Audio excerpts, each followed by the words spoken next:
Hello everyone. Before we begin, don't forget to hit that like button and subscribe. Comment where you're watching from and what time it is right now.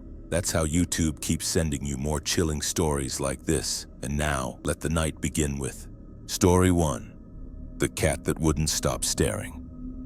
The moment I found Princess sitting at the foot of my bed at 3 in the morning, completely motionless, staring into the corner behind me with those pale green eyes, I knew something was wrong. Not just cat weird, something deeper, something that made my skin crawl even though I couldn't see what she was looking at. Let me back up. I'm Ashley, and I've been pet sitting since college to make extra money. Dogs, cats, birds, I've handled them all. When Mrs. Henderson contacted me about watching her elderly Persian cat for a long weekend while she visited her sister, it seemed like the easiest job I'd ever taken. $50 a day to stay in her gorgeous Victorian house and keep Princess company. The cat was 18 years old, mostly just slept, and according to Mrs., the house was everything you'd expect from a retired librarian who'd lived alone for 30 years. Antique furniture, lace curtains, the smell of lavender and old books. Princess was beautiful. Long white fur, those striking pale green eyes, and a regal way of moving that lived up to her name. The first day went perfectly. She ate her fancy wet food, let me pet her for exactly 10 minutes, then retreated to her favorite spot on the velvet armchair by the window. That first night, I made myself comfortable in the guest bedroom upstairs. Mrs. Henderson had left fresh sheets, fluffy towels, even a plate of homemade cookies on the nightstand. I fell asleep easily, thinking this was going to be the most relaxing weekend I'd had in months. I woke up around 3 a.m. with that weird feeling you get when someone's watching you. You know that feeling, like there's a presence in the room, something focused on you with uncomfortable intensity. I opened my eyes and there was Princess, sitting perfectly upright at the foot of the bed, statue still, staring over my shoulder into the corner behind me. At first, I thought maybe she'd heard something outside. Cats have better hearing than humans, right? I turned to look where she was staring, expecting to see a tree branch scraping the window or maybe catch a glimpse of a raccoon on the roof. Nothing. Just the corner where Mrs. Henderson's antique dresser sat, covered with doilies and old perfume bottles. I whispered, reaching out to pet her. She didn't acknowledge me at all. Her pupils were completely dilated despite the streetlight coming through the window, and she didn't even blink when my hand touched her fur. She just kept staring at that corner with an intensity that made my stomach clench. I turned on the bedside lamp, flooding the room with warm yellow light. The corner looked completely normal. Wallpaper with tiny roses, the dresser with its collection of vintage trinkets. Nothing unusual. But Princess never moved. She continued staring at that exact spot like something was there, something important, something that demanded her complete attention. Eventually, I coaxed her out of the room and shut the door, thinking maybe she'd just gotten confused or was having some kind of senior cat moment. She padded downstairs without protest, and I managed to fall back asleep around 4:30. The second night, the same thing happened. I woke up at almost exactly 3 a.m. and Princess was there again. Same position, same unwavering stare directed at the same corner. This time I really studied that corner, looking for anything that might catch a cat's attention. Maybe there was a spider I couldn't see, or a small hole where a mouse might emerge. I even got up and examined the wall closely, running my hands along the wallpaper, checking behind the dresser. Nothing. When I tried to pick Princess up, she went completely rigid, like she was frozen in place. Her fur was standing up slightly along her spine, and when I finally managed to lift her, she immediately squirmed out of my arms and returned to the exact same spot, resuming her vigil. On the third night, I decided to stay awake and watch her. I pretended to sleep but kept one eye barely open, waiting. Sure enough, right around 3 a.m., I heard the soft padding of paws on hardwood. Princess appeared in the doorway, walked directly to the foot of the bed, sat down, and assumed her position. But this time I noticed something that made my blood run cold. As she stared at that corner, her head moved slightly, just barely, like she was tracking something. Following movement, I couldn't see, her eyes shifted up, then down, then up again, as if watching something pace or float or hover in that empty corner.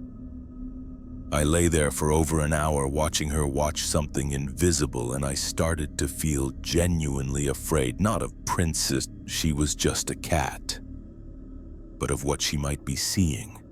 Because cats don't hallucinate. They don't stare at nothing for hours. They see things we can't see, hear things we can't hear. Everyone knows that. The fourth night, I tried moving to a different bedroom, thinking maybe Princess was just attached to that particular room for some reason, but around 3:15 she found me.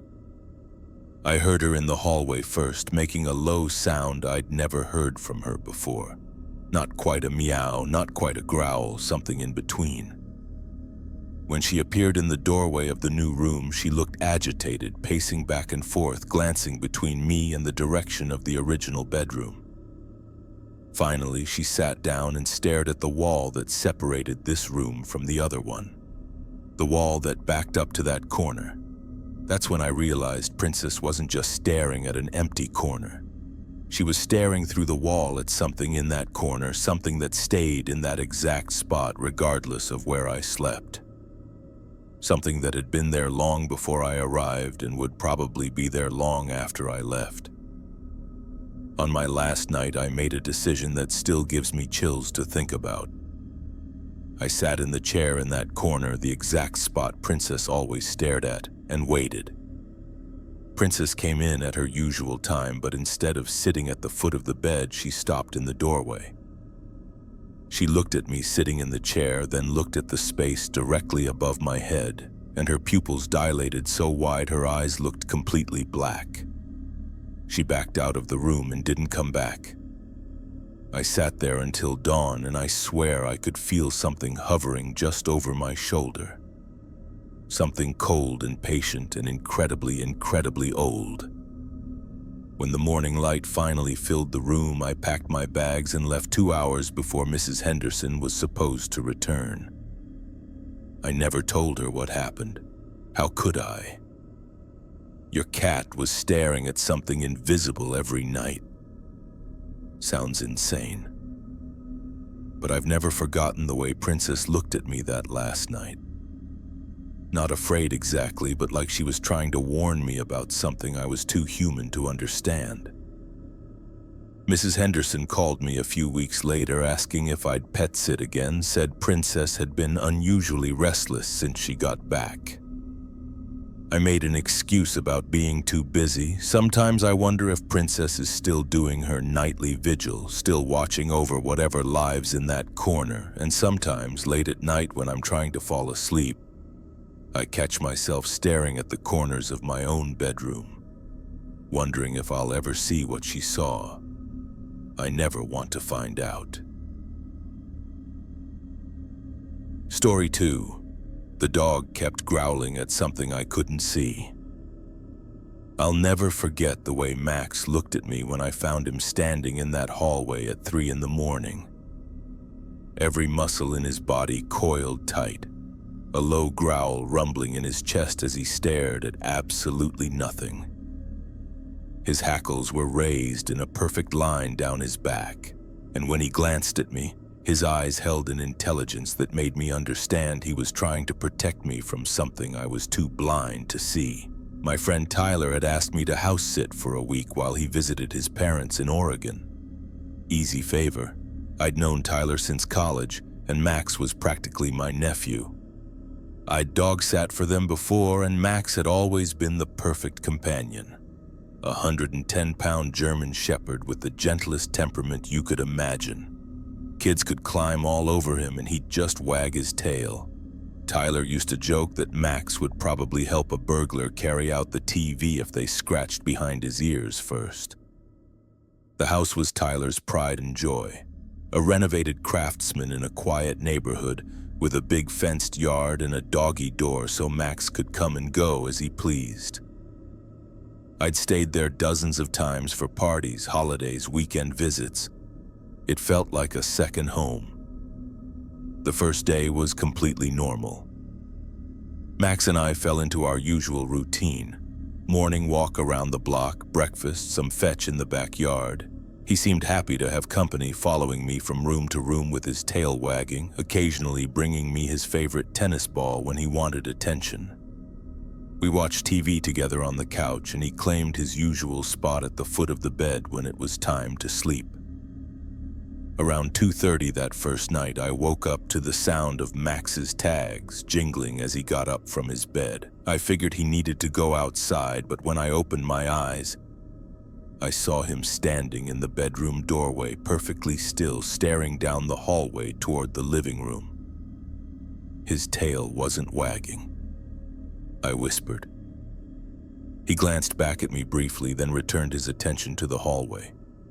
I could see his ears rotating like satellite dishes, picking up sounds I couldn't hear. After a few minutes, he padded over to his water bowl, took a drink, and settled back down. I assumed he'd heard a car outside or maybe a raccoon in the yard. The second night, it happened again. This time I checked the clock, 3:17 a.m. Max was standing in the doorway again, but his posture was different. Tense, alert. I got up and walked to the hallway to see what had caught his attention. The house was dark except for the streetlight filtering through the living room windows. Everything looked normal. Tyler's leather couch, the coffee table with yesterday's mail still scattered across it, the kitchen visible beyond the breakfast bar. "Nothing there, Max," I said softly. But as I turned to go back to bed, I heard it. The faintest creak, like someone shifting their weight on the hardwood floor. Old houses make noise, I told myself. Settling, temperature changes, normal stuff. Max didn't seem convinced. He followed me back to bed, but I could feel him watching the doorway until I fell asleep. By the fourth night, Max's behavior had escalated into something that made my skin crawl. I woke up to find him standing in the hallway itself, about halfway between the bedroom and the living room, his body positioned like a barrier. He was growling, not the playful rumble he made during tug-of-war, but a deep, serious sound that raised the hair on my arms. I grabbed my phone's flashlight and walked over to him. He never took his eyes off the living room, but he moved slightly to block my path when I tried to walk past him. When I put my hand on his back, I could feel every muscle trembling with tension, like he was ready to spring into action at any second. I shined my light down the hallway, sweeping it across the living room, the kitchen, even the front door. Nothing was out of place, no broken windows, no open doors, no signs that anyone had been inside. But Max remained frozen in place, staring at something I couldn't see, something that had triggered every protective instinct he possessed. "Okay, buddy." I walked down the hallway with Max pressed against my side, his growling never stopping. We searched every room, every closet, behind every piece of furniture. I checked all the windows and doors. Everything was locked tight. The yard was empty except for Max's toys scattered across the grass. But when we returned to the hallway, Max immediately resumed his position, growling at the same spot in the living room where the couch sat. The fifth night, I decided to stay awake and watch. I positioned myself in the bedroom doorway with a clear view of the hallway and living room. At 3:20 a.m., Max rose from his bed and walked to his usual spot in the hallway. But this time, instead of just standing there, he began to pace slowly back and forth, never taking his attention off whatever he was watching. That's when I noticed something that made my mouth go dry. As Max paced, his head moved as if he was tracking something. His eyes followed a path from the couch to the kitchen, then back again, like he was watching someone walk back and forth in the living room. I stared into that space until my eyes watered, trying to see what Max saw. The shadows looked deeper than they should have maybe, and once I thought I caught movement in my peripheral vision. But when I turned to look directly, there was nothing there. Max suddenly stopped pacing and went rigid, his growl turning into something closer to a snarl. He was staring at the space right in front of the couch now, and his hackles were standing straight up. Whatever he was seeing had moved closer. I couldn't take it anymore. I turned on every light in the house, flooding each room with brightness. Max relaxed slightly, but never stopped watching that spot. I spent the rest of the night on the couch with all the lights on, and Max positioned himself between me and the front door as if whatever he'd been watching had moved outside. On the 6th night, I called Tyler. I tried to make it sound casual, asking if Max had ever acted strangely in the house, if there was anything I should know about the neighborhood. Tyler laughed and said Max was probably just being protective since I wasn't family, that German shepherds could be weird about their territory. But Tyler's voice changed when I mentioned the timing. Always around 3 in the morning, always the same spot in the living room. "Connor," he said slowly, "I need to tell you something. The people who lived there before me, the Hendersons, the old man died of a heart attack in that living room. Right in front of the couch." My blood went cold. About 2 years ago, Mrs. Henderson couldn't stand being in the house after that, so she sold it to me for way under market value. I always figured it was just because she was grief-stricken, you know? That night, I moved my sleeping bag to the living room couch. If something was there, I wanted to face it directly instead of hiding in the bedroom while Max stood guard. Max was not happy with this decision. He whined and paced, clearly agitated by my choice to sleep in the exact spot he'd been watching. Around 2 a.m., the temperature in the living room dropped noticeably. I could see my breath in the air, even though the thermostat read 72 degrees. Max came over and pressed himself against the couch, his body heat warming my legs, but his attention never wavered from the space just a few feet in front of us. At 3:18 a.m., Max began to growl again, but this time it sounded different, less aggressive, more mournful, like he wasn't trying to scare something away, but rather acknowledging its presence. That's when I felt it. Not saw, not heard, felt a presence in the room, patient and familiar, like someone who had every right to be there. Someone who had spent countless evenings on this very couch, watching TV, reading the newspaper, living their life until one night their heart simply stopped. Max looked at me, then at the empty space, then back at me. His tail gave a small wag, the first time I'd seen it move during one of these episodes. I cleared my throat and spoke to the empty room, feeling ridiculous but somehow knowing it was the right thing to do. "Mr. Henderson, if you're here, I want you to know Tyler takes really good care of your house." The cold spot dissipated immediately. Max's tail wagged properly now, and he settled down beside the couch with a contented sigh. We both slept peacefully for the rest of the night. When Tyler came home, I told him everything. He listened without interruption, and when I finished, he was quiet for a long time. He pointed to the old recliner positioned at an angle to the couch, like someone's watching along with me. "It's not scary, just..." Max still does his nightly patrol, but Tyler says it's different now. Less agitated, more routine, like he's checking on an old friend rather than guarding against an intruder. I house sit for Tyler regularly now, and I've never again seen Max growl at that spot in the living room. But sometimes on quiet evenings when we're watching TV, I catch Max looking at that recliner and wagging his tail at nothing I can see. I think Mr. Henderson just wanted someone to acknowledge that he was still there, still part of the home he'd loved, and Max, being the good dog he's always been, was just making sure everyone felt welcome. Even the residents I couldn't see. Story 3. The parrot that repeated things I never said. The first time Charlie said, "Mommy's coming home soon," in my exact voice, with my exact inflection, I dropped the water dish I was refilling and stared at him in complete shock. Not because parrots can't mimic human speech, that's what they do, but because I had never said those words out loud. I had only thought them, just moments before while looking at the framed photo of my mother on my keychain. I'm Brittany, and I'd been pet sitting for about 3 years when Mrs. Davidson contacted me about her African gray parrot. She was going to be in the hospital for a week following surgery, and her usual pet sitter had fallen through at the last minute. The pay was generous, $75 a day, and all I had to do was feed Charlie, change his water, and keep him company for a few hours each day. Mrs. Davidson was probably in her 70s, soft-spoken and gentle, the kind of person who probably said please and thank you to automated phone systems.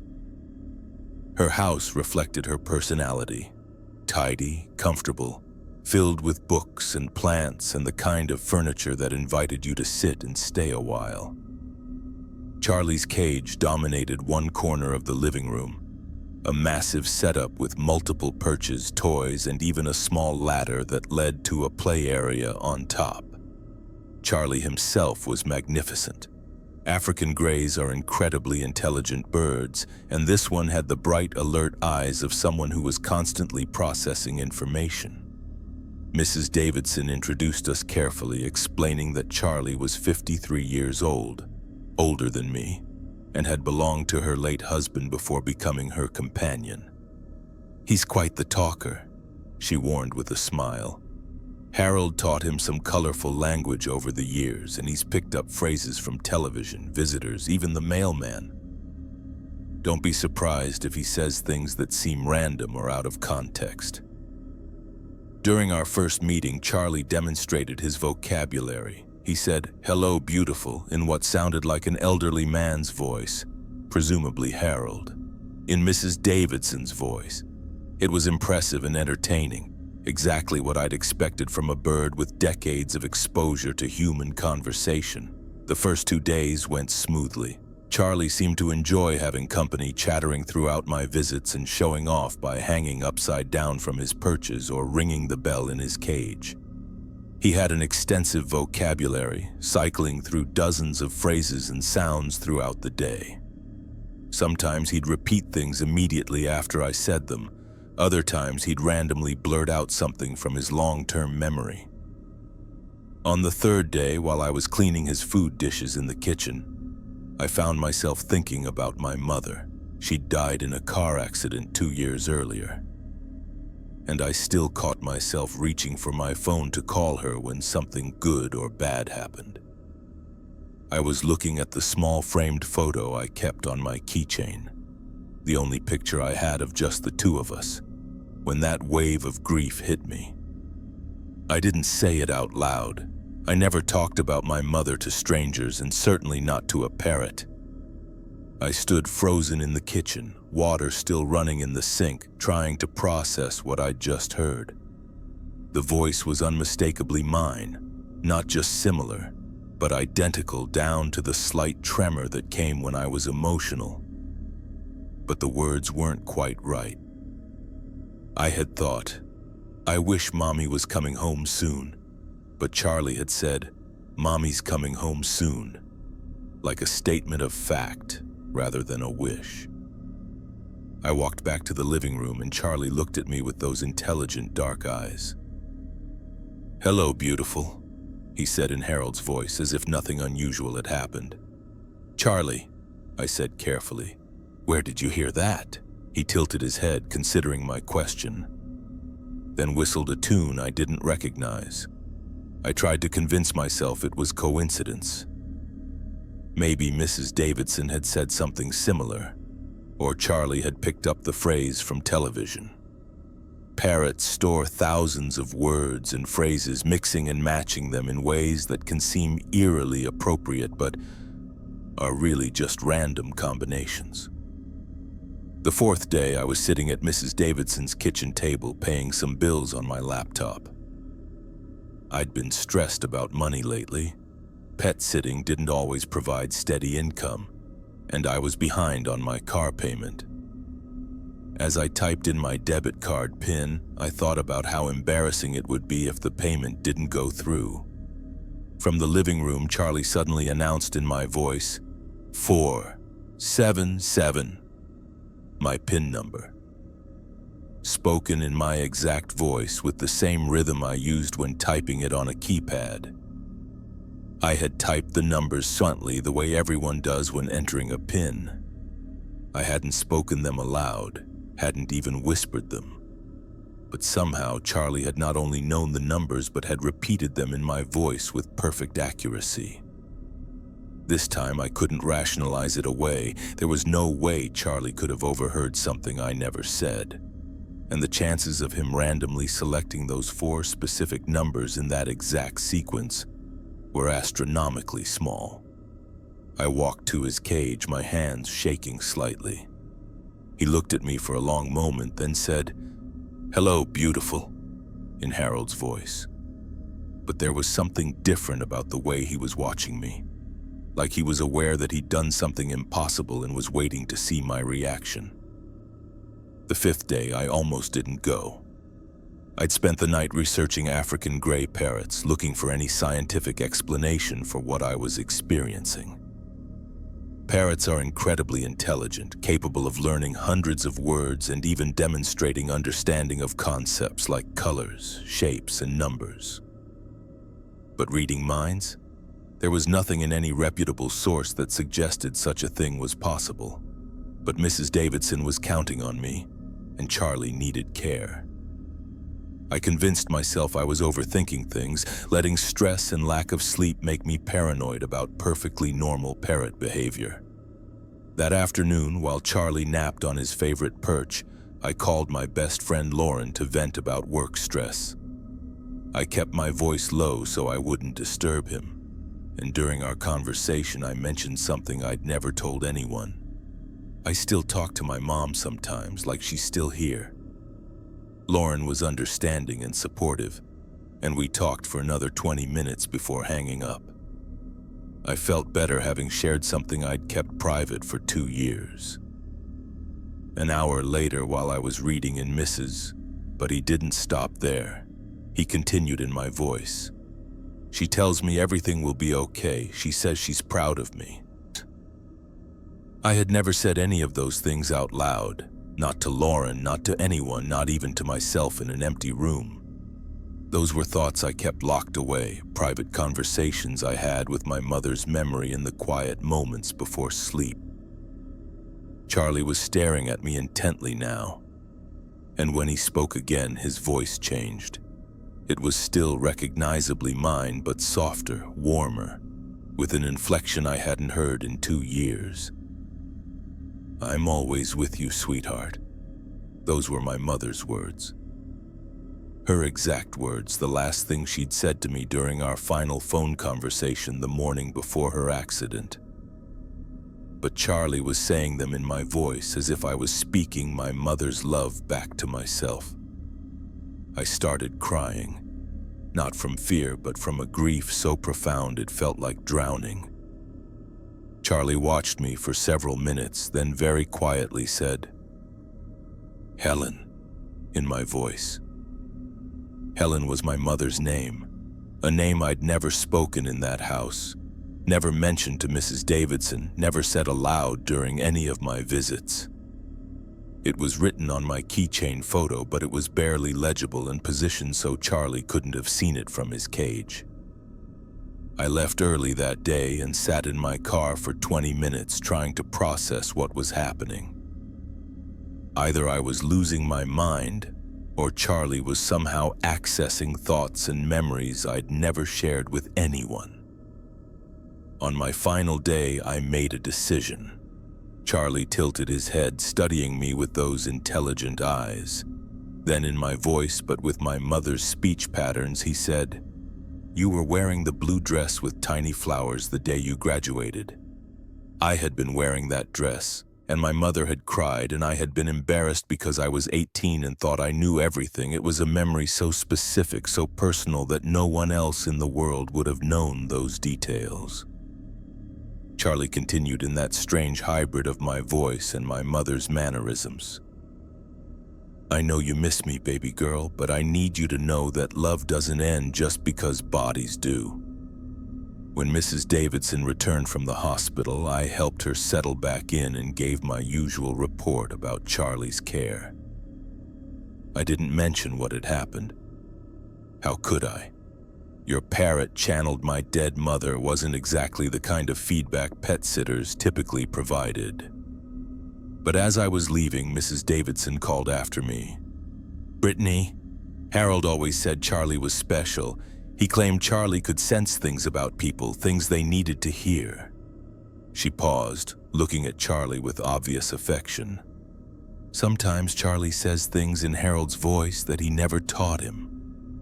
I never pet sat for Mrs. Davidson again, not because I was afraid, but because what happened with Charlie felt too sacred to repeat casually. Some experiences are meant to be once-in-a-lifetime gifts, not regular occurrences. And for a moment I can almost feel her presence, as real and warm as it was that afternoon in Mrs. Davidson's living room. I still don't understand how it happened. I probably never will. But I'm grateful it did. Story 4. Something was in the fish tank at night. The sound that woke me on the second night wasn't splashing or bubbling. It was a slow, deliberate scraping, like fingernails dragging across glass from the inside of the tank. When I crept into the living room and saw something pale and too large pressed against the front panel of the massive aquarium, I knew immediately that whatever I was looking at had never been swimming with those tropical fish during the day. I'm Jordan, and I've been pet sitting for 5 years.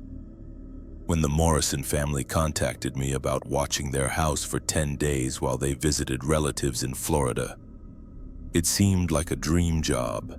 They had 2 cats, both indoor only and extremely low maintenance, and their main concern was their saltwater aquarium, a stunning 200-gallon tank that dominated their living room like a glowing centerpiece. Mr. Morrison walked me through the tank's automated systems with obvious pride. The filtration, lighting, and feeding were all computerized, timed down to the minute. You don't need to do anything except check on it once a day, he explained. Make sure the fish look healthy, verify the equipment is running properly. The tank was mesmerizing. Coral formations created an underwater landscape populated by dozens of colorful fish. Yellow tangs, clownfish, angelfish, and several species I couldn't identify. The lighting cycled throughout the day, mimicking natural sunrise and sunset, and the gentle hum of the filtration system was actually soothing. The first day passed without incident. The cats, Shadow and Luna, were content to sleep and eat and occasionally watch the fish from their favorite perch on the nearby couch. I found myself drawn to the tank throughout the day, fascinated by the complex ecosystem the Morrisons had created. The fish moved in lazy patterns, grazing on coral, hiding in caves, going about their underwater lives with peaceful predictability. That first night, I fell asleep easily in the guest bedroom upstairs, lulled by the distant hum of the tank's equipment. The house was quiet, comfortable, exactly what I'd expected. Around 2 a.m., I woke to a sound I couldn't immediately identify. It was rhythmic but irregular, coming from somewhere downstairs. I lay still, listening, trying to determine if one of the cats had knocked something over or if the sound was coming from outside. But as I became more alert, I realized the sound was coming from the direction of the living room. Scraping. Slow, deliberate scraping against glass. I assumed one of the fish was acting strangely, maybe sick or agitated. Sometimes fish rub against tank walls when they're stressed or fighting parasites. I padded downstairs to check, more concerned about the Morrisons' expensive fish than anything else. The living room was dim except for the tank's night lighting, a soft blue glow that made the water look deep and mysterious. All the fish appeared to be resting or moving slowly, exhibiting normal nighttime behavior. Nothing seemed amiss, but as I stood there watching, the scraping sound came again, and I realized it wasn't coming from any of the fish I could see. I moved closer to the tank, pressing my face near the glass to get a better view of the back corners where shadows made it harder to see. The sound stopped immediately, as if whatever was making it had noticed my presence. I watched for another 10 minutes, but everything remained normal. The fish drifted peacefully, the coral swayed gently in the current, and the automated systems hummed quietly. I convinced myself I'd been hearing the normal sounds of the equipment, amplified by the quiet house in my half-asleep state. The second night, the scraping woke me again, but this time it was louder, more insistent. I checked the clock, 2:17 a.m. I grabbed my phone's flashlight and went downstairs, determined to identify the source of the noise. The living room looked exactly as it had the night before, tank glowing softly, fish moving sluggishly in sleep mode. But the scraping continued, and now I could pinpoint its location. The front panel of the tank, right at eye level. I approached slowly, using my phone's light to illuminate the water more clearly. Most of the fish were clustered toward the back of the tank or hidden in coral formations, exhibiting the kind of behavior that suggested they were avoiding something. That's when I saw it. Something was pressed against the inside of the front glass, something big and roughly the size of a dinner plate. At first glance, it looked like it could be some kind of large fish or ray, but as my eyes adjusted, I could make out details that made my skin crawl.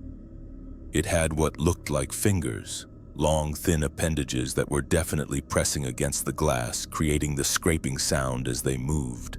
The body was translucent white, almost luminous in the tank's lighting, and it seemed to pulse or breathe in a way that was distinctly non-fish-like.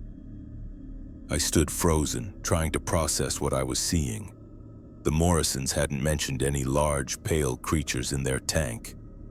This thing was easily the biggest organism in the aquarium, and there was no way they would have forgotten to tell me about it. As I watched, the creature seemed to become aware of my presence. The scraping stopped, and very slowly it turned toward me. What I saw in that moment still gives me nightmares, not a fish face, but something that looked disturbingly human-like. Large, dark eyes that focused on me with unmistakable intelligence. We stared at each other for what felt like hours, but was probably only seconds. Then, with a fluid motion that sent other fish scattering, the creature pushed away from the glass and disappeared into the darker recesses of the tank. I spent the rest of the night on the couch, watching the tank. But I never saw the creature again. By morning, with natural light filling the room, everything looked normal. The fish swam in their usual patterns, the coral looked healthy, and there was no sign of whatever I'd seen pressed against the glass. I called Mr. Morrison, trying to sound casual as I described what I thought might be a large, pale fish that I hadn't noticed during the day. He was confused, insisting that I'd seen all the fish in the tank during our walkthrough, and that there was nothing matching my description. I asked. "Impossible," he said. "The system is completely sealed and nothing that large could fit through the intake pipes." But I knew what I'd seen wasn't a reflection or a misidentified fish. The third night, I decided to stay awake and watch the tank continuously from around midnight until dawn. I positioned myself on the couch with a clear view of the entire aquarium, determined to either see the creature again or convince myself I'd been mistaken. Around 1:30 a.m., the fish began acting strangely. They clustered together in tight schools, darting nervously from one side of the tank to the other. Some of the smaller fish actually tried to hide behind coral formations or in caves, exhibiting the kind of prey behavior that suggested a predator was present. At 2:15 a.m., I saw movement in the deepest part of the tank, behind a large coral formation. Something large and pale was stirring in the shadows, disturbing the sand on the bottom as it moved. Then it emerged. The creature was even more unsettling when I could see its full form. It was roughly humanoid in shape, but moved through the water with an undulating serpentine grace. Its skin was translucent white, and I could see what looked like internal structures moving beneath the surface. Not organs exactly, but something that pulsed rhythmically like a heartbeat. But the most disturbing aspect was how it moved with obvious purpose. This wasn't the random swimming of a fish or the instinctive behavior of a sea creature. It approached the front glass deliberately, placed those finger-like appendages against the panel, and began its slow scraping while staring directly at me. The other fish gave it a wide berth, clearly terrified of its presence. Some of the smaller fish were actually pressed against the back wall of the tank, as far from the creature as they could get. We watched each other for nearly an hour. The creature never looked away, never stopped its rhythmic scraping, never exhibited anything resembling normal aquatic behavior. It was studying me, I realized, with the same curiosity I was studying it. When dawn began to lighten the windows, the creature slowly retreated to the back of the tank and disappeared behind the coral formation. Within minutes, the fish resumed their normal behavior, swimming freely throughout the tank as if nothing had happened. I searched online for hours, looking through databases of marine life, exotic fish, and even cryptozoology sites. Nothing matched what I was seeing. No known aquatic creature had that combination of size, coloration, body structure, and behavior.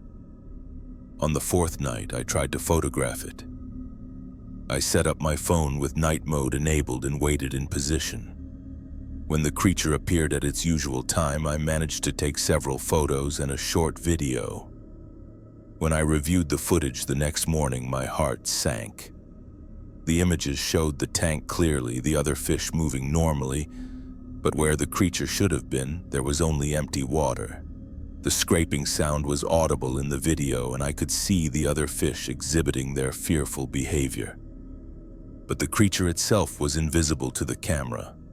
Either it was somehow transparent to electronic sensors, or I was losing my mind. The remaining nights followed the same pattern. The creature would appear around 2 a.m., press itself against the glass while scraping with those finger-like appendages, stare at me with those disturbingly intelligent eyes, then disappear at dawn. The other fish continued to avoid it, clustering at the far end of the tank whenever it emerged. On my final morning, I was packing my belongings when I noticed something that made my blood run cold. On the outside of the tank's front glass, at exactly eye level where the creature always positioned itself, there were marks, thin scratches in the glass, barely visible unless you looked at just the right angle. The scratches formed a pattern, not random scrapes, but deliberate marks that looked almost like writing in a language I didn't recognize.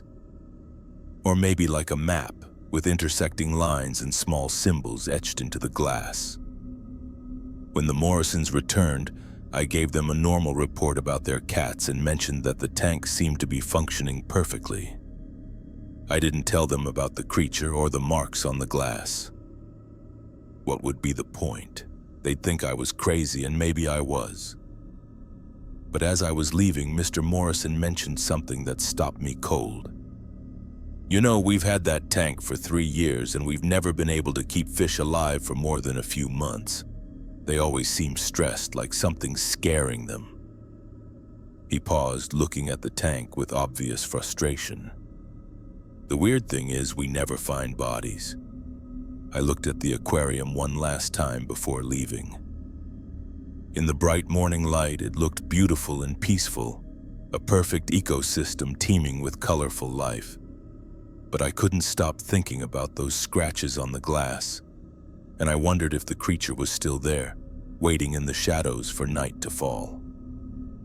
I still wonder what it was, and whether the Morrisons' fish are still disappearing.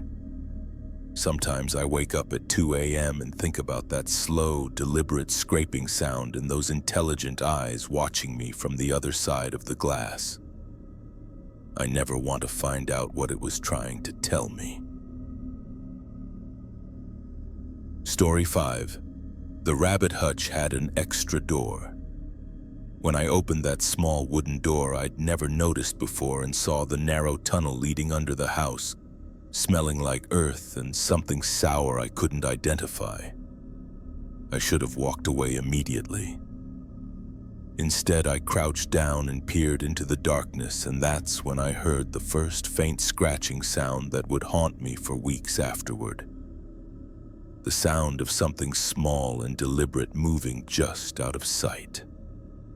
I'm Casey, and I'd been pet sitting for about 2 years when Mrs. Chen asked me to care for her 2 Holland Lop rabbits while she visited her daughter in San Francisco for a week. Luna and Pepper were adorable, soft gray and white bundles of fluff that lived in a large outdoor hutch in her backyard. The job seemed straightforward. Feed them twice daily, refill their water bottles, clean their hutch, and give them some supervised playtime in the fenced yard. Mrs. Chen's house was a charming cottage-style home with a large, well-maintained backyard. The rabbit hutch was positioned against the back fence, a substantial wooden structure with multiple levels, ramps, and plenty of space for the rabbits to hop around. It was clearly custom-built and well-crafted with proper ventilation, secure latches, and even small windows that could be opened for air circulation. The first 2 days went perfectly.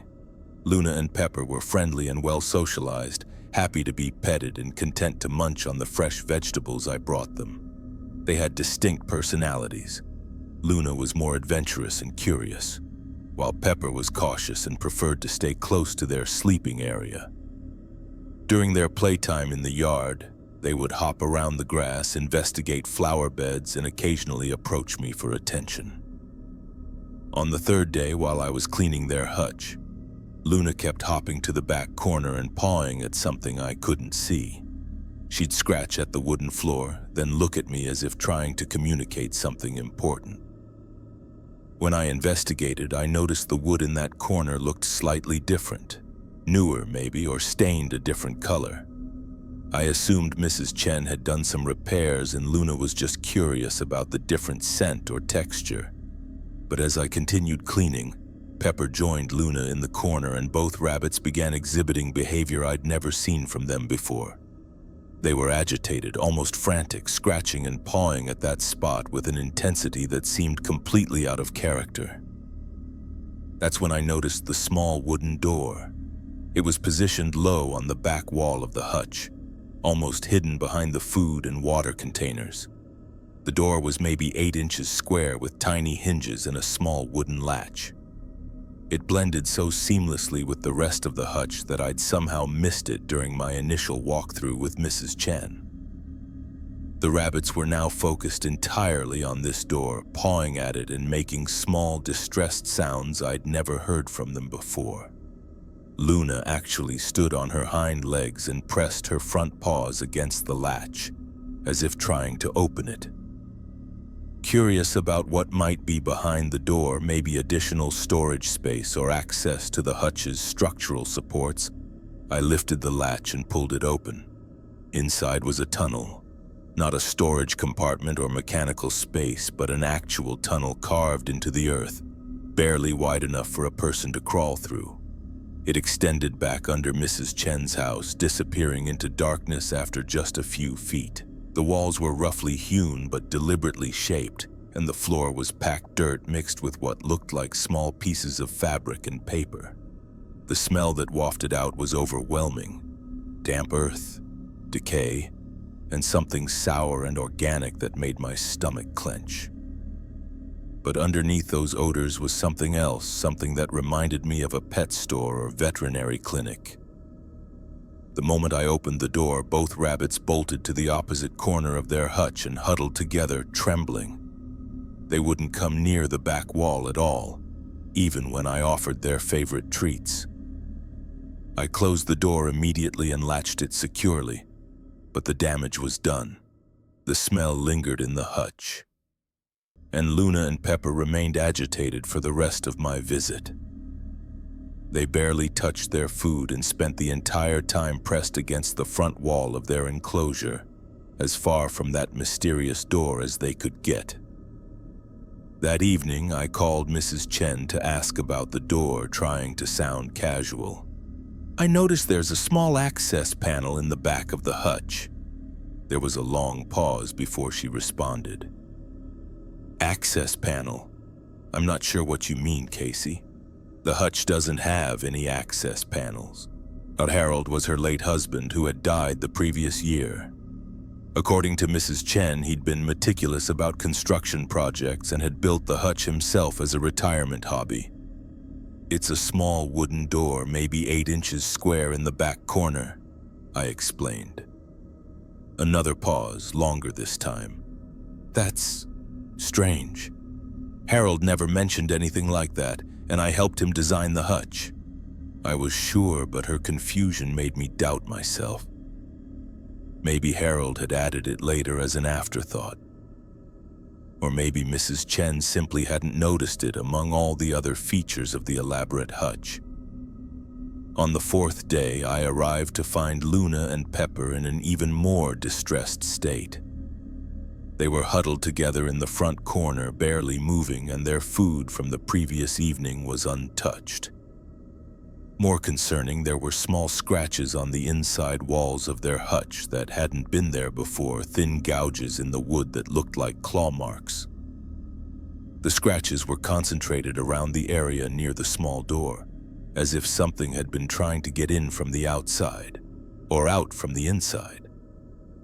I checked the door latch and found it still securely fastened, but when I put my ear near it, I could swear I heard faint sounds coming from the tunnel beyond. Rustling, maybe, or very quiet movement.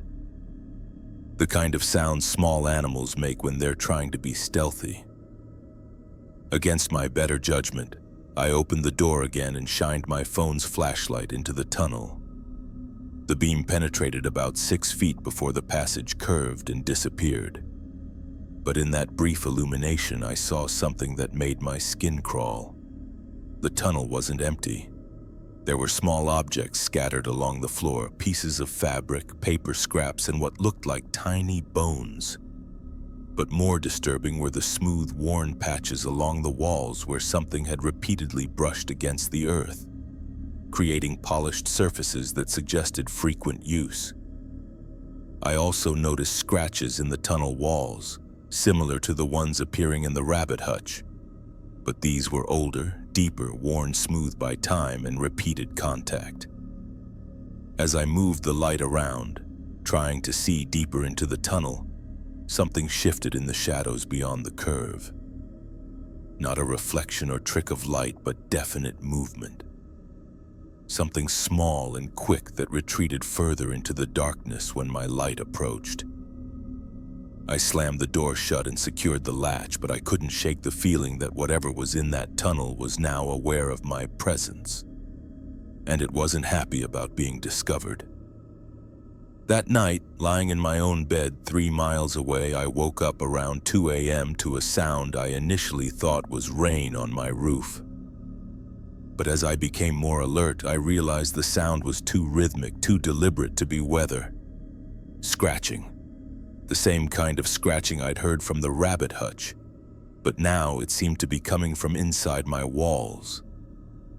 I lay still, listening as the sound moved from my bedroom wall to the ceiling, then down the hallway toward my kitchen. It was soft but persistent, like small claws or fingernails dragging across wood and drywall from the inside. The scratching continued for nearly an hour, moving throughout my house in patterns that suggested exploration. Whatever was making the sound was learning the layout of my home, mapping my space from within the walls themselves. When morning came, I found small piles of sawdust on my kitchen floor. Directly below where I'd heard the most intense scratching, fresh holes, barely visible, had appeared in my baseboards. Holes just large enough for something small to squeeze through. On my kitchen counter, I found muddy footprints. Not human footprints, but small, precise marks that looked almost like tiny handprints arranged in groups of 4. They led from the hole in my baseboard to my sink, then to my refrigerator, then back to another hole near my back door. Something had been inside my house, moving freely through my walls, exploring my kitchen while I slept. I called in sick to work and spent the day researching pest control, trying to convince myself I was dealing with rats or some other common household intruder. But the footprints were too deliberate, too organized. Rats don't leave such precise, evenly spaced tracks, and they don't typically scratch in the methodical patterns I'd been hearing. When I returned to care for Luna and Pepper that evening, I found the hutch in chaos. The food and water containers had been overturned, bedding was scattered everywhere, and both rabbits were pressed against the front wall, trembling and making distressed noises I'd never heard before. The small door in the back was standing wide open. I hadn't left it open. I was absolutely certain I'd latched it securely the day before. But now it gaped like a mouth, and the sour, organic smell was stronger than ever. More disturbing, there were fresh scratches around the door frame, and small muddy footprints led from the tunnel entrance across the hutch floor. Something had come out of that tunnel during the night and terrorized the rabbits. As I cleaned up the mess, I noticed that Luna had a small scratch on her back leg.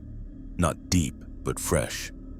Something had gotten close enough to touch her, to mark her while she was trapped in her enclosure with nowhere to run. I couldn't leave them there another night. I loaded both rabbits into a travel carrier and took them to a local boarding facility, using my own money to pay for their care. I called Mrs. Chen and explained that there had been a predator issue in the backyard and that I'd moved the rabbits for their safety. She was grateful and concerned, accepting my explanation without question.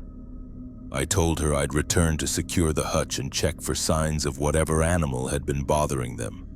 But I never went back.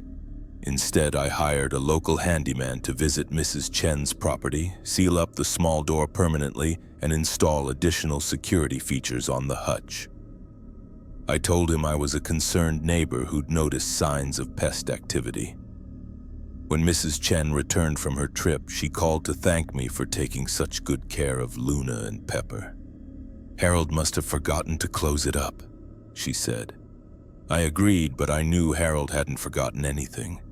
That tunnel had been deliberately hidden, designed to look like part of the original construction while providing access to something that had no business being in a rabbit hutch. The scratching in my walls stopped after I had an exterminator treat my entire house and seal every potential entry point. But for weeks afterward, I would wake up at 2 a.m., listening for sounds that never came, checking my kitchen for footprints that were no longer there. I still pet sit, but I always inspect enclosures thoroughly now, looking for doors and passages that shouldn't exist. And I never ignore it when animals are trying to tell me something is wrong. Because sometimes the thing they're afraid of isn't just in their space, sometimes it follows you home. Story 6. The reptiles wouldn't eat while I was watching.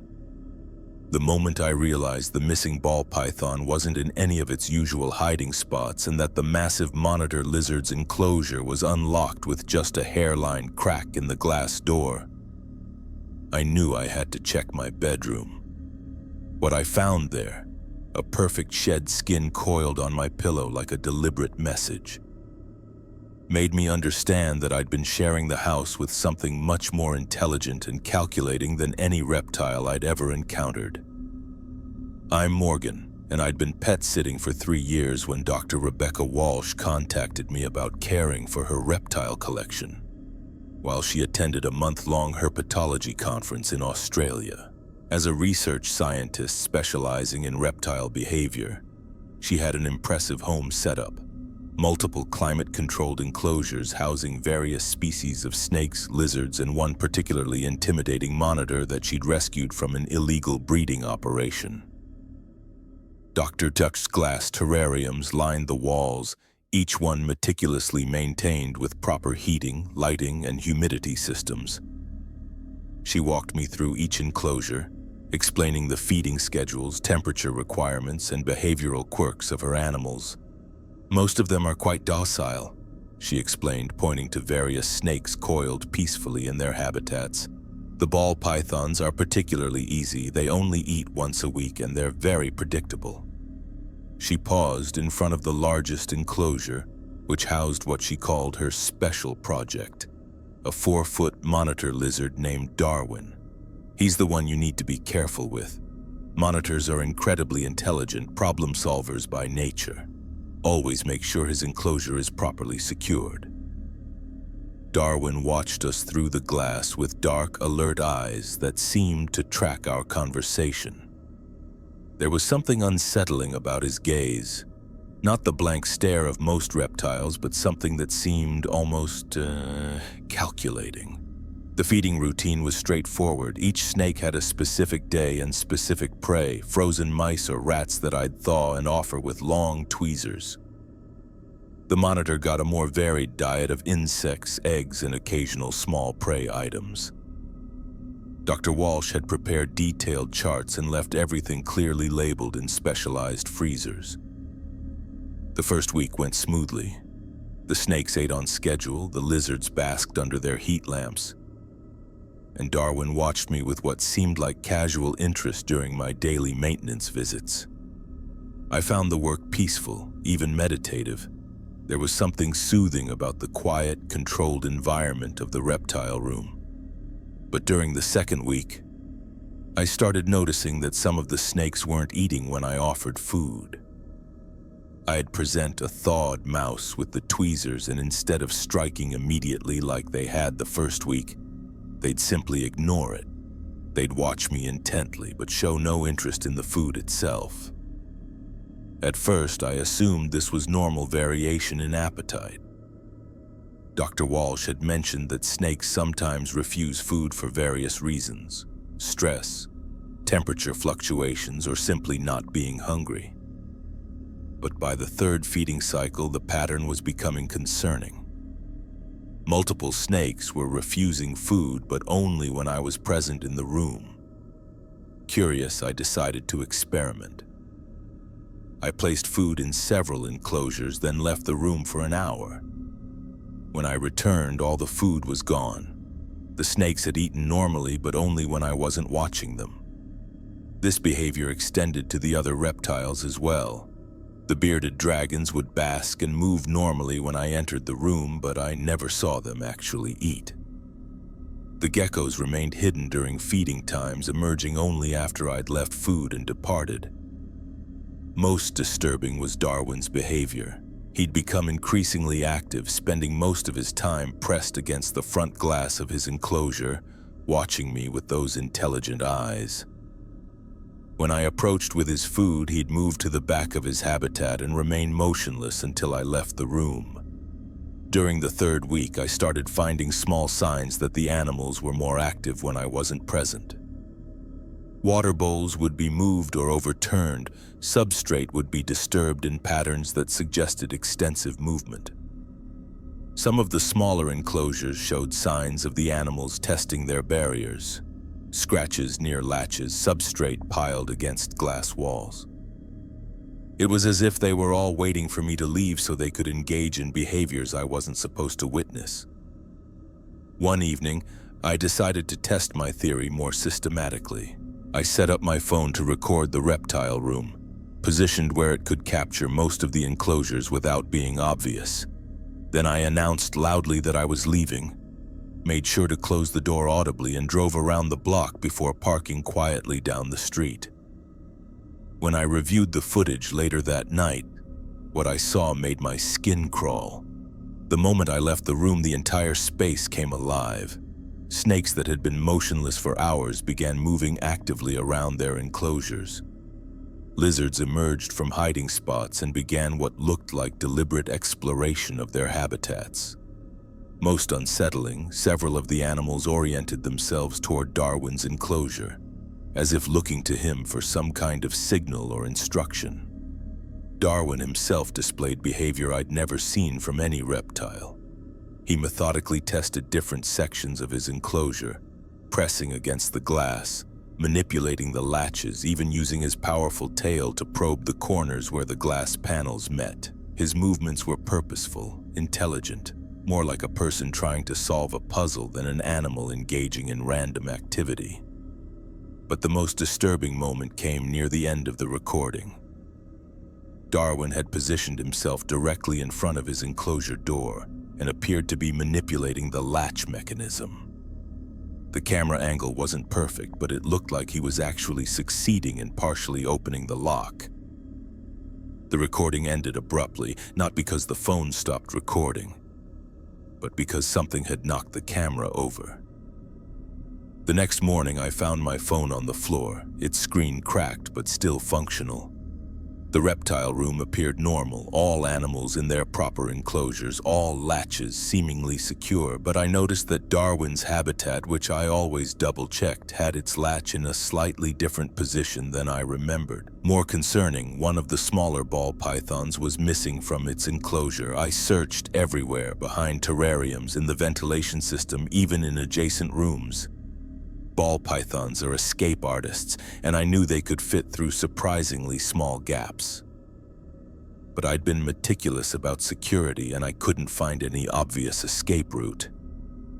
I called Dr. Walsh, trying to downplay my panic while explaining the situation. She was understanding but clearly concerned about the missing snake. "Check warm, dark places," she advised. "Ball pythons seek heat and security when they're stressed. And Morgan, be very careful moving around the house at night." That night, I barely slept. Every sound in the house, settling wood, the HVAC system cycling, normal household noises made me imagine I was hearing the soft whisper of scales against surfaces. I kept my bedroom door closed and checked the floor carefully every time I got up. Around 3 a.m., I woke to a sound that definitely wasn't the house settling. Something was moving in the hallway outside my bedroom, a soft, rhythmic scraping that could only be a large animal moving across the hardwood floor. I grabbed my phone's flashlight and crept to the bedroom door, listening carefully. The sound was moving slowly down the hallway toward the reptile room, deliberate and unhurried. When I finally worked up the courage to crack the door open, I caught a glimpse of something large and dark disappearing around the corner. It was too big to be the missing ball python. The next morning, I discovered that Darwin's enclosure was definitely unlocked. Not just loose, but completely unlatched, with the glass door sitting slightly ajar. Darwin himself was inside, coiled in his usual resting spot, watching me with those calculating eyes. But coiled next to him was the missing ball python. I stared at this impossible scene, trying to process what I was seeing. There was no way the ball python could have gotten into Darwin's enclosure on its own. The habitats were separated by several feet and required climbing abilities that ball pythons simply don't possess. More importantly, monitors are predators.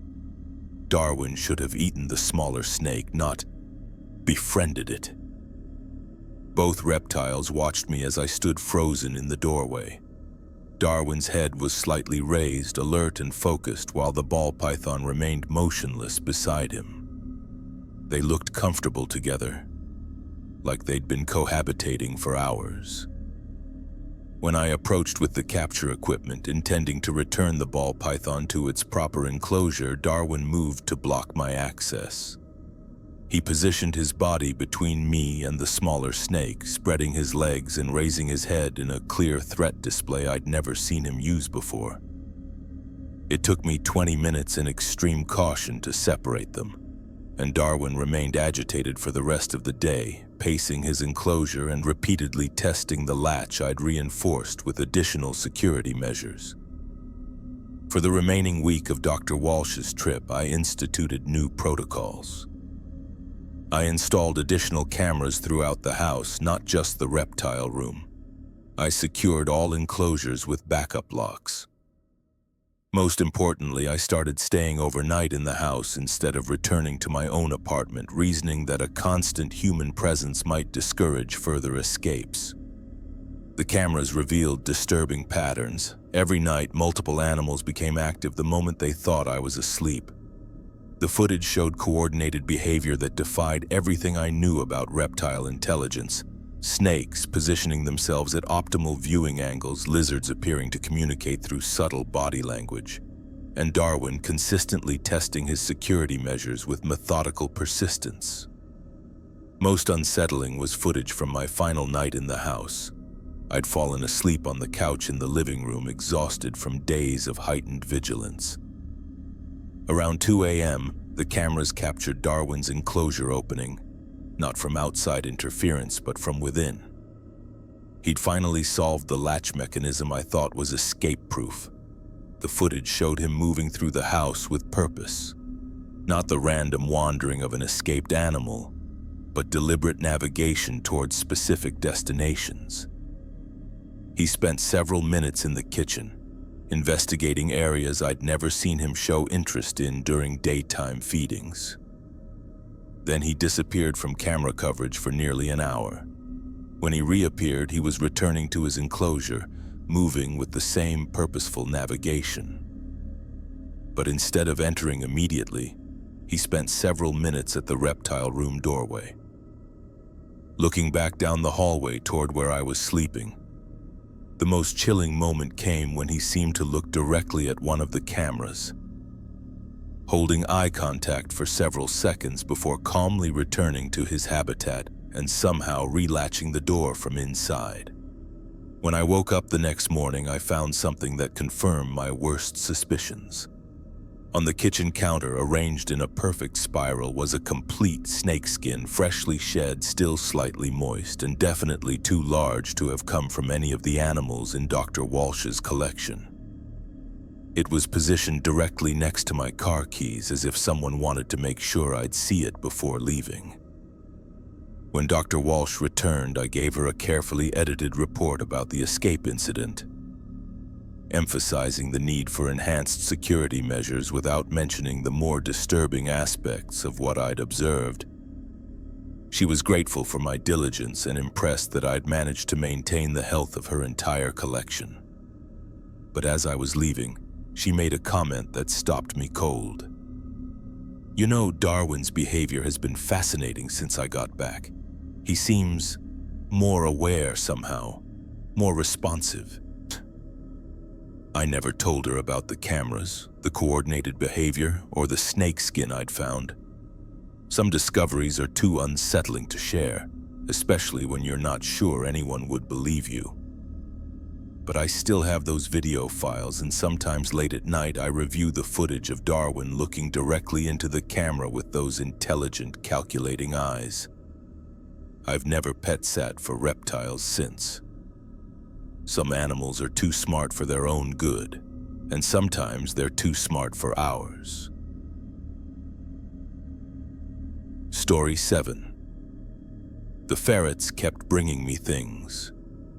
When Rex dragged that Polaroid photograph across the hardwood floor and dropped it at my feet, and I turned it over to see myself sleeping in the guest bed where I'd been staying for the past 5 days, I realized that someone had been in that house, in that room, watching me sleep weeks before I'd ever agreed to pet sit.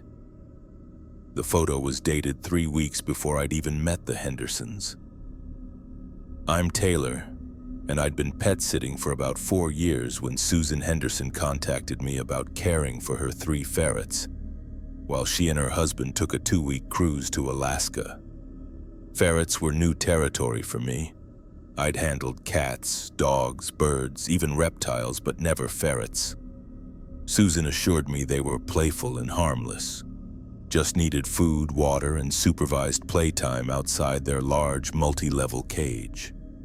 The Henderson house was a beautiful colonial in an older neighborhood, the kind of place where mature oak trees created cool shade and neighbors actually knew each other's names. The ferrets, Rex, Luna, and Pepper, lived in an elaborate setup in the finished basement, complete with tunnels, hammocks, and enough toys to stock a pet store. Susan walked me through their Gunter routine with obvious affection. "They're incredibly curious and mischievous," she explained, watching as all 3 ferrets investigated me with enthusiastic sniffing. "During playtime, they'll explore every inch of whatever room you put them in. They love to collect things, shiny objects, small toys, anything they can carry." She showed me their favorite hiding spots, explained their feeding schedule, and warned me about ferret-proofing any room where I plan to let them play. "They can squeeze through gaps you wouldn't believe, and they'll steal anything that isn't nailed down." The first few days were delightful. Rex, the largest and most outgoing, would immediately approach me for attention. Luna was more reserved but would eventually warm up and allow petting. Pepper was the acrobat of the group, constantly climbing and exploring vertical spaces with impressive agility. During their daily playtime in the living room, I watched them investigate every corner, crevice, and piece of furniture with methodical thoroughness. They were like tiny furry detectives working together to map every aspect of their environment.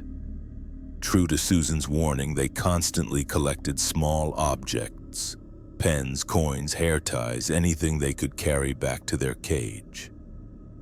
At first, their collecting behavior was charming. I'd find my earrings in their food bowl, my lip balm tucked into one of their hammocks, my phone charger mysteriously relocated to their toy basket. It seemed like innocent mischief, the kind of behavior Susan had described as perfectly normal. But on the 4th day, the objects they brought me started becoming unusual. I was sitting on the living room couch, reading while supervising their playtime, when Rex appeared from behind the entertainment center, dragging something significantly larger than their usual prizes. It was a child's shoe, a small sneaker, faded and worn, with cartoon characters I didn't recognize printed on the side. I asked, examining the shoe. It was old, probably from several years ago based on the style and wear patterns. The Hendersons didn't have children. Susan had mentioned they were empty nesters whose kids had long since moved out.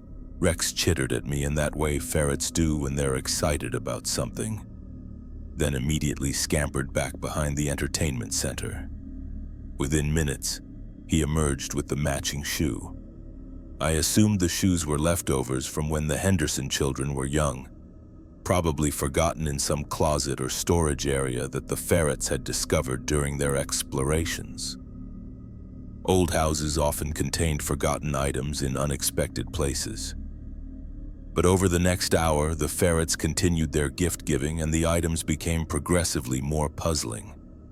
Luna brought me a tarnished locket on a thin chain, the kind of jewelry a teenage girl might wear. When I opened it, I found a small photo of 2 people I didn't recognize, a young couple from what looked like the 1980s based on their hairstyles and clothing.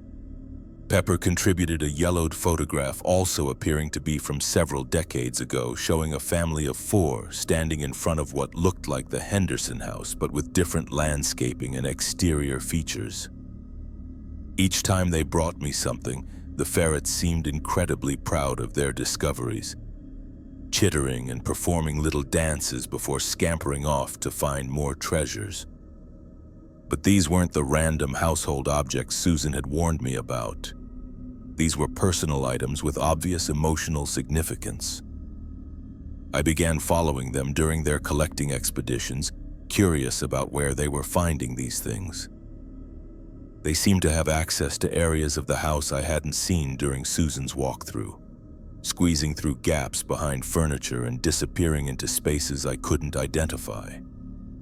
Rex, in particular, seemed to have discovered a treasure trove somewhere behind the living room wall. He would disappear into a narrow gap between the entertainment center and the wall, then emerge minutes later with another mysterious object. On the 5th day, Pepper brought me something that made my stomach clench with unease. It was a driver's license, expired and water-damaged, belonging to someone named David Chen. The photo showed a man in his 30s with a serious expression. and the address listed was for a house 3 streets over from the Hendersons. The license had expired 8 years ago. I studied the damaged plastic, trying to understand how it had ended up in the Henderson house. The water damage suggested it had been exposed to moisture for an extended period, and there were small tears that looked like animal damage, not ferret-sized, but larger, like a dog or cat had chewed on it. When I Googled David Chen's name along with the address, I found something that made my hands shake. David Chen had been reported missing 9 years ago. He was last seen leaving a friend's house in the neighborhood after a dinner party. His car was found abandoned 2 miles away, but David himself was never located. The news articles described an extensive search involving local police, volunteers, and search dogs. The case had gone cold after several months with no leads, no witnesses, and no evidence of what had happened to him. As I stared at his driver's license, Rex appeared beside me with another offering. This time it was a set of car keys on a keychain shaped like a small cactus. The keys were corroded and stained, and the keychain was faded from age and exposure. I didn't want to Google what kind of car David Chen had been driving. That evening I called Susan, trying to sound casual as I asked about the history of their house. "It's beautiful," I said. "We bought it about 6 years ago," she replied. "It needed quite a bit of renovation. The previous owners had let some things go. We did extensive work on the basement and foundation area. The ferrets have been finding some interesting old items during playtime." Susan laughed. "Oh, they're probably getting into the crawl spaces. Old houses always have forgotten items tucked away in strange places. Harold, that's my husband, sealed up most of the accessible gaps during renovation, but ferrets are escape artists." After hanging up, I tried to convince myself that Susan's explanation made sense. Old houses contain decades of accumulated objects. The items the ferrets were finding could have belonged to previous owners, could have been left behind during moves, could have ended up in crawl spaces through perfectly innocent means. But David Chen's driver's license suggested something much more disturbing. On the 6th day, I made a decision that I immediately regretted.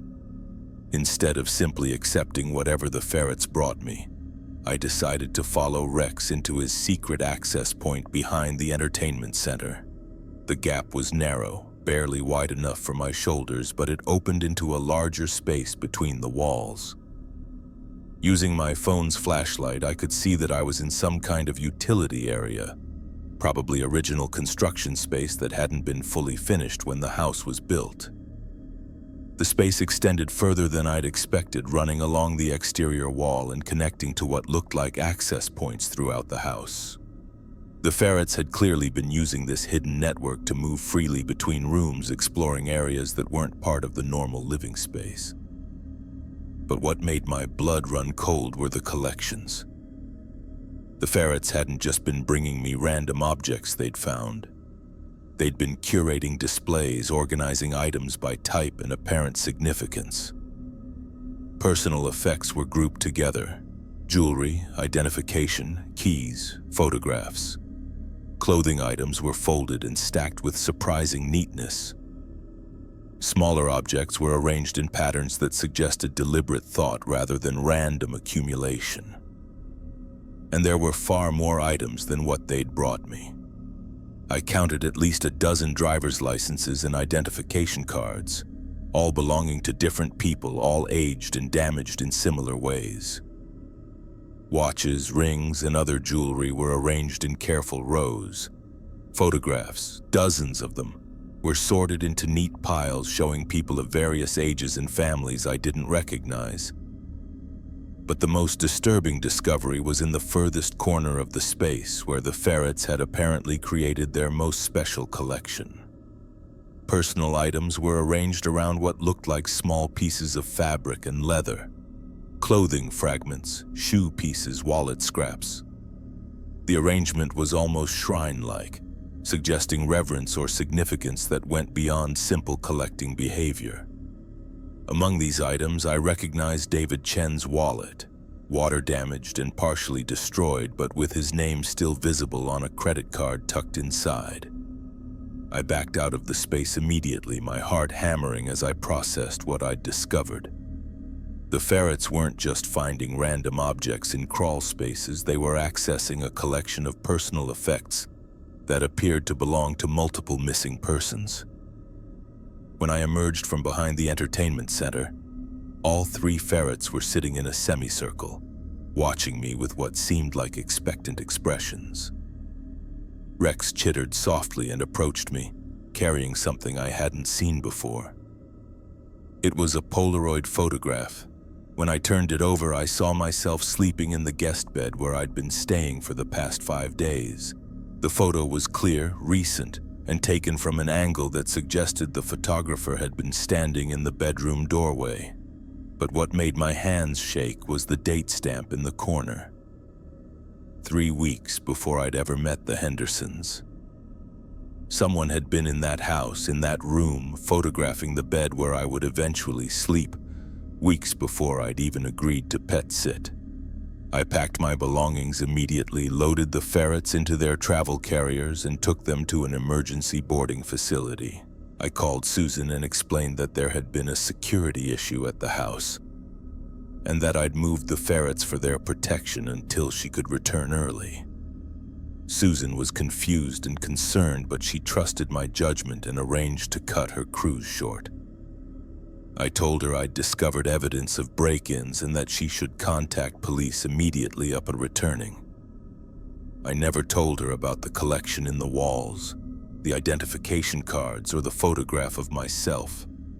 Some discoveries are too dangerous to share, especially when you realize you might have been the next addition to someone's collection.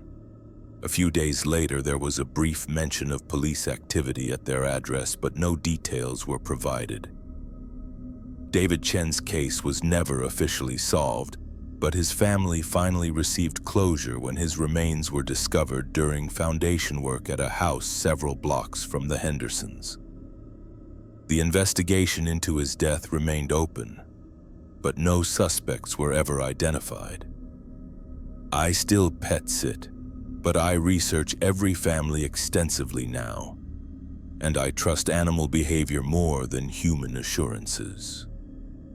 Because sometimes when animals keep bringing you things, they're not just playing games. Sometimes they're trying to tell you about the secrets hidden in the walls. Story 8. The neighbor's dog wouldn't stop digging in my yard.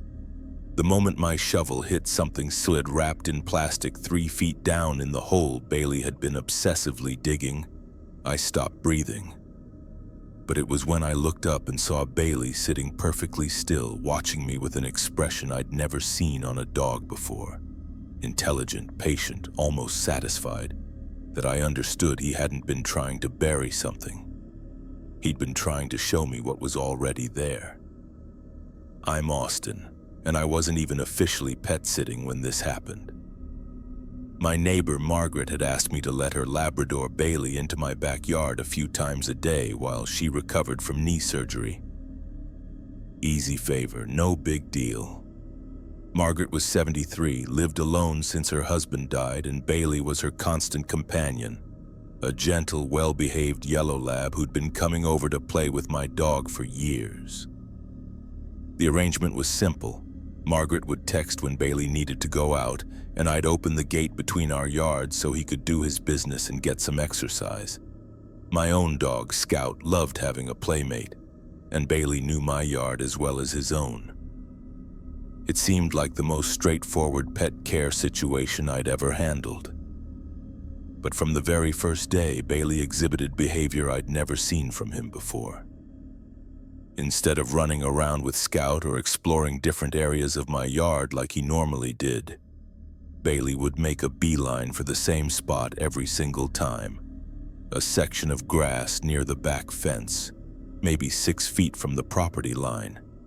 He'd start digging immediately, frantically pawing at the earth and whining in a way that sounded almost urgent. At first, I thought he'd caught the scent of some buried toy or maybe a dead animal that had been interred by a previous homeowner. Dogs have incredible noses, and it wouldn't be unusual for him to detect something interesting underground. I'd call him away, fill in the hole, and think nothing more of it. But Bailey would return to the exact same spot every time I let him out. Not approximately the same area, the exact same square foot of earth, as if he was following GPS coordinates embedded in his brain. After 3 days of this behavior, I'd filled in the hole 4 times and Bailey had dug it back open 4 times. Each time he seemed more agitated, more desperate to reach whatever he was sensing below the surface. He'd dig until his paws were muddy, pause to whine and look at me as if seeking help, then return to digging with renewed intensity. Margaret noticed his obsession when she came over to check on him. "That's so strange," she said, watching Bailey paw frantically at the refilled earth. "He's never been a digger." She called him over, but Bailey ignored her completely. Also unusual behavior for a dog who typically responded to commands immediately. He remained focused on his excavation project, completely absorbed in his work.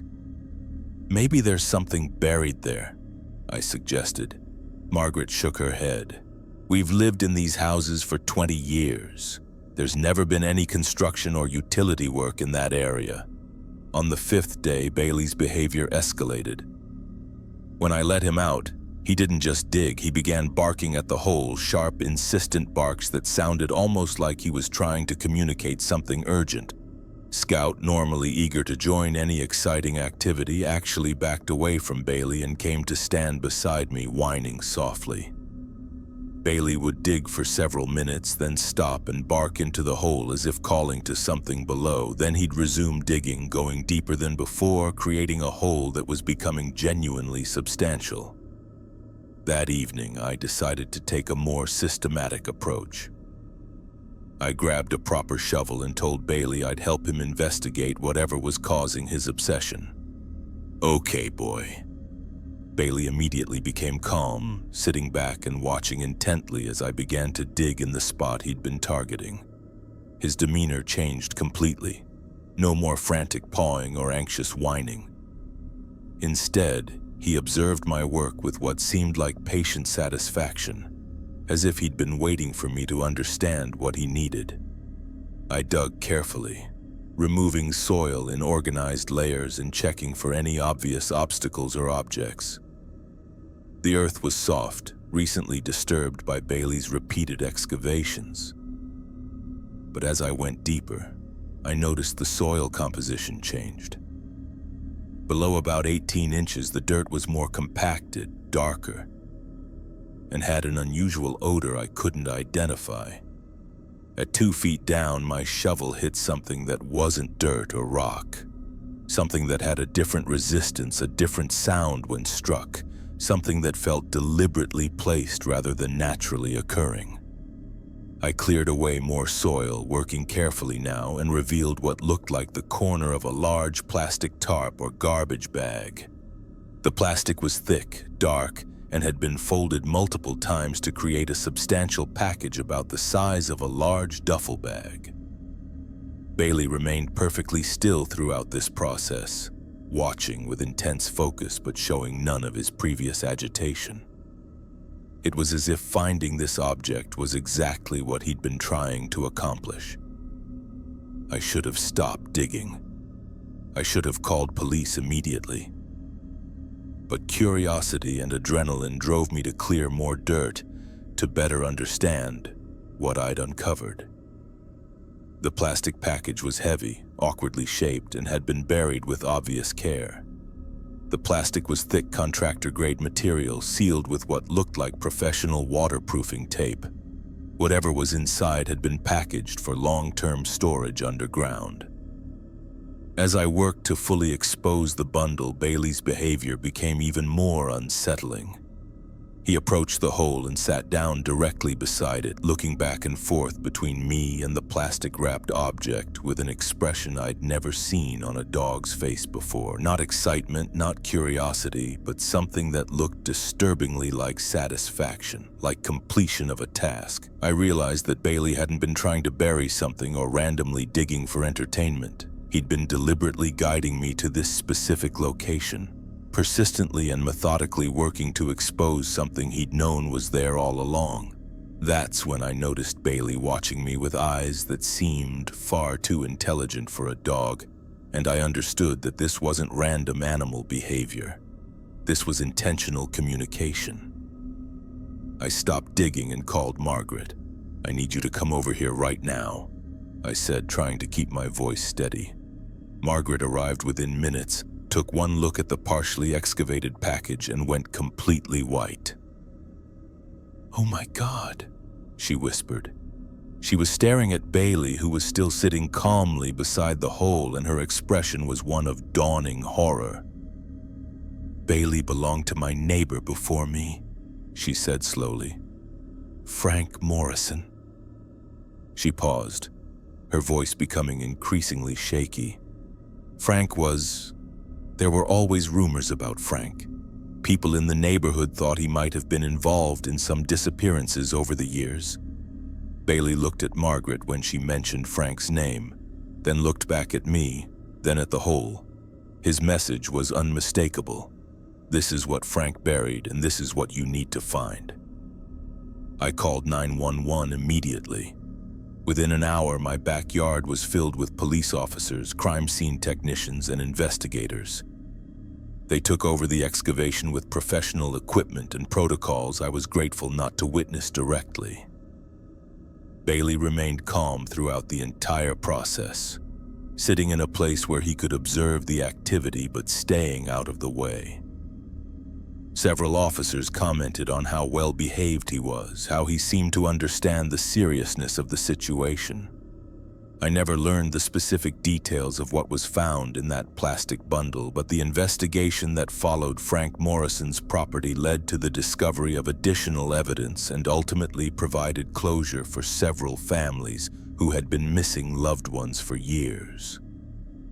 Margaret was devastated to learn about Frank's true nature, but she was also incredibly proud of Bailey. "He's been carrying this secret for 3 years," she said. "The investigators told us that dogs can retain location memories for years, especially when associated with traumatic or emotionally significant events." Bailey had apparently witnessed Frank burying something in what would later become my yard, and he'd been trying to communicate that information ever since. Bailey never dug in my yard again after that day. His obsessive behavior disappeared completely, replaced by his normal, gentle demeanor.